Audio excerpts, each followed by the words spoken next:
Magnification volume 0%. Good afternoon, and welcome to Blindformers. I'm your host, Blind Prime, and for today I have for you Power Rangers Season 2 from 1994, the Red Thunder Zord. Here is the Red Dragon Thunder Zord in all of his Chinese dragon glory, and yes, this is a Blindformers episode. This isn't a Blind Builds episode, because this guy transforms, or converts. He does not disassemble and reassemble into something else. So, I know, interesting. We're moving on into something new today. So, let's talk about the Red Thunder Dragon Zord. He is an Eastern-style serpentine dragon. I'm not sure if it's politically correct or not to call it a Chinese dragon anymore, but I've always known it as a Chinese dragon. But then again, times be a-changin', so I'm not sure if you're supposed to call it a Chinese dragon anymore. Let me know in the comments. Is Chinese dragon still politically appropriate? Or is it now serpent-style Eastern dragon? Is the better way of saying it. Alright, let's get into this guy and his transformation. So, yesterday, in the More Than Meets the Eye episode, and if you haven't seen that, please check it out. It was just a previous video. I discussed everything about, this guy. It talked about how his transformation, what he feels like, and his makeup and stuff like that. I talked about the review, and today we'll do the transformation. So, let's get right up into it. And before I do, please, go below, like, subscribe, and share. Alright, if you want to help me raise awareness for the blind. So, let's start off by removing his cool Chinese dragon head, or his Eastern serpent dragon head. Alright, so the head is removed. We're just going to set the head off to over here to the side. It's just going to lay there. Yeah, there you go. There's now a headless Serpenterra. Neat thing that I didn't discuss in the previous video, it's got this little bit that comes up on the bottom of his foot, and you see in the original, back in 1994, when you got some of these guys, you actually got little bitty action figures, little bitty dudes that were supposed to go into spots, and you could fit your little Red Ranger in there, and then you could shut the door, and he'd be safe. And the cool thing about that is it also gave you a scaling, so you can understand how big this thing was, because that Red Ranger was, what? Let me see if I can remember it. I think, yeah. I'd say he was 2 Lego studs tall. Alright, let's get into it. So, remove the head. Now what you want to do is you want to take the arms, and you're going to lower them down. His dragon arms are actually just folded in half. His robot arms split in half. So just fold them down, line them up, and line them up very well. There you go. Make sure everything lines up, and then you just squeeze them together, and you got an arm. So we're going to follow that process with the other side. We're going to straighten everything out here, and we're going to pull the arms down as far as they will go, and then we're going to connect them together to make a hand. There we go.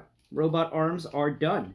Now we get to this dragon neck thing and transform the rest of him. What you want to do is you want to pick up his tail, and it goes up 2 clicks on its ratchet joint. And you want to follow the same process with this other side. Now here's an important thing to remember. Dragons is pretty old, so there's parts of this thing that just kind of, like this part right here on the leg is wiggly. And that's because that ratchet joint has had some serious abuse in the years. The one that makes it spin side to side. In order to stop that abuse from happening, don't ever grab this thing by its neck and try and do it. No. You want to come back in here. You want to go between the neck or the tail of your Red Dragon Zord and this arm area. And you want to grab it by its base. And then it's a little harder to do because you're grabbing it by the base. But you want to get 2 clicks. And then there you go.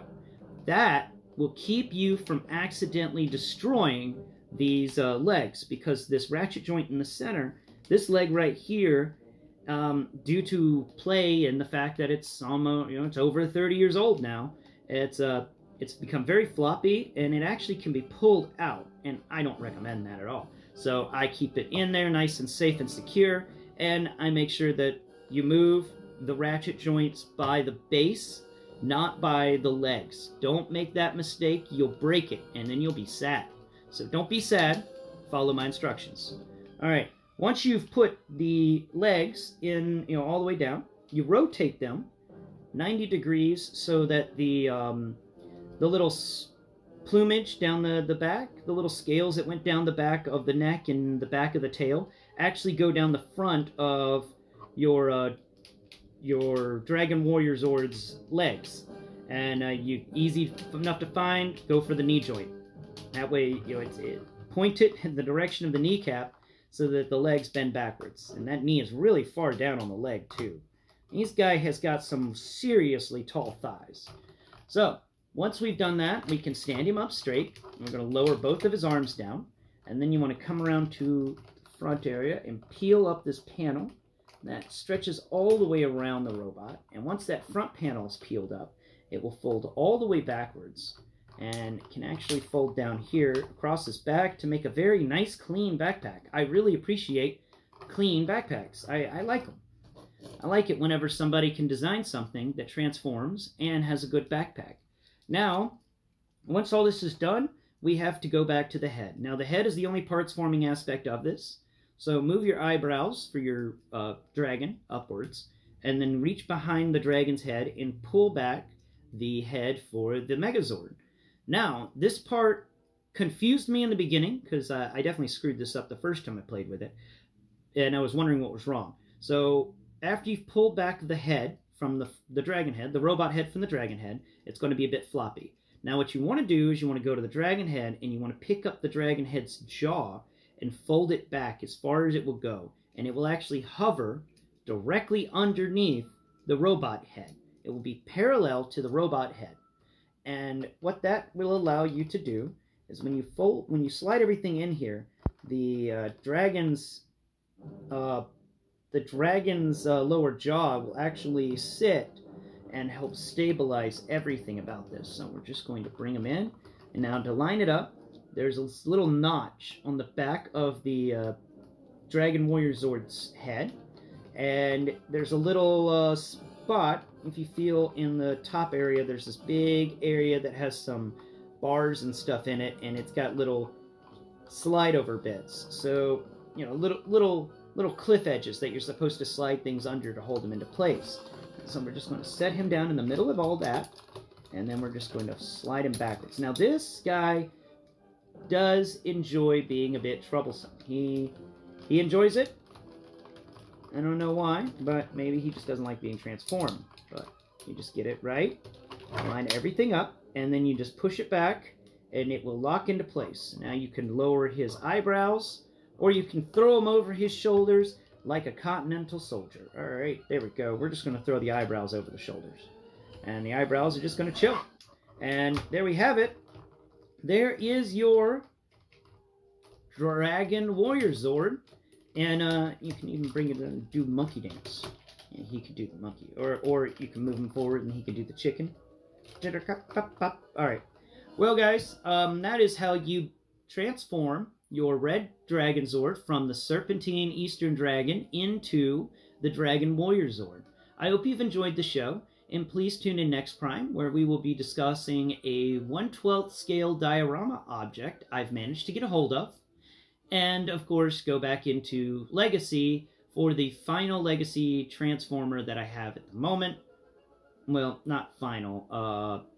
Wave 1, I still got some core classes to do, but like I said before, we're going to discuss core classes when we get to core classes, which is after we finish with the weaponizers. So next week will be Skids.